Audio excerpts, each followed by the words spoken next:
High, YouTube দেখেই শেখা। দুধটাকে খুব ঘন করে একটা মিষ্টি বানাবো।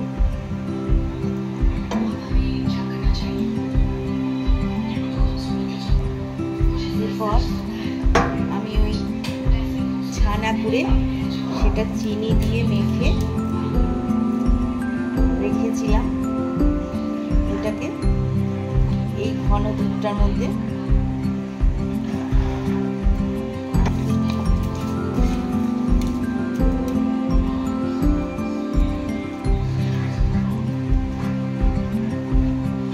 এগুলো সবই আমার ইউটিউব দেখেই শেখা। এই সমস্ত সন্দেশ কালাকাঁদ এগুলো তো আমরা কিনে খেয়েছি সারা জীবন। আমাদের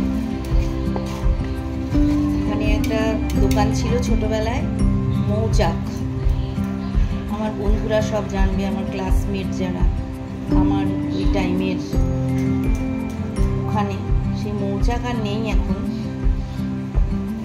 মৌচাক তো জানেনি, পক্ষীরানী উড়ে গেলে মৌচাকও উড়ে চলে যায়, তেমনি উড়ে চলে জায়গার এখন অনেক কিছুই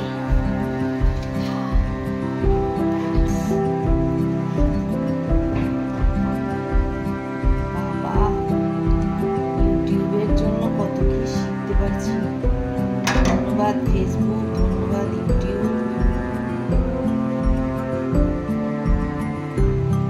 নিজের মনের স্যাটিসফ্যাকশন, কোনো একটা জিনিস কিনে উপভোগ করা আর বানিয়ে, দুটোর মধ্যে আলাদাই মজা।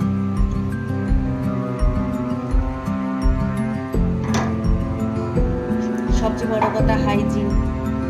একদম আপনি নিশ্চিন্ত যে জিনিসটা একদম পিওর, কোনো রকম কোনো মিলানো কিছু নেই, সব ঘরের নিজের হাতে করা। জন্যই আমি আপনাদের সাথে ভাগ করে মজাটা নেব বলে জিনিসটা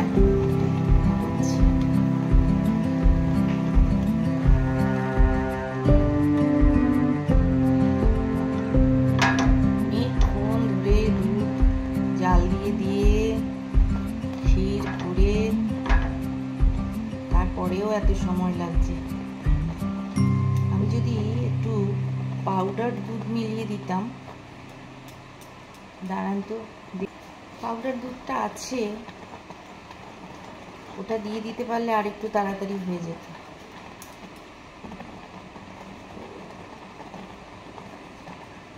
ছানার পায়েসের মতো এখন আকার ধারণ করছে, এখনো কালাকাঁদ হবে না। ঠিক আছে, আমি একটু ঘন করি, তারপরে আপনাদেরকে পরে আবার শেয়ার করে দেব। টাটা।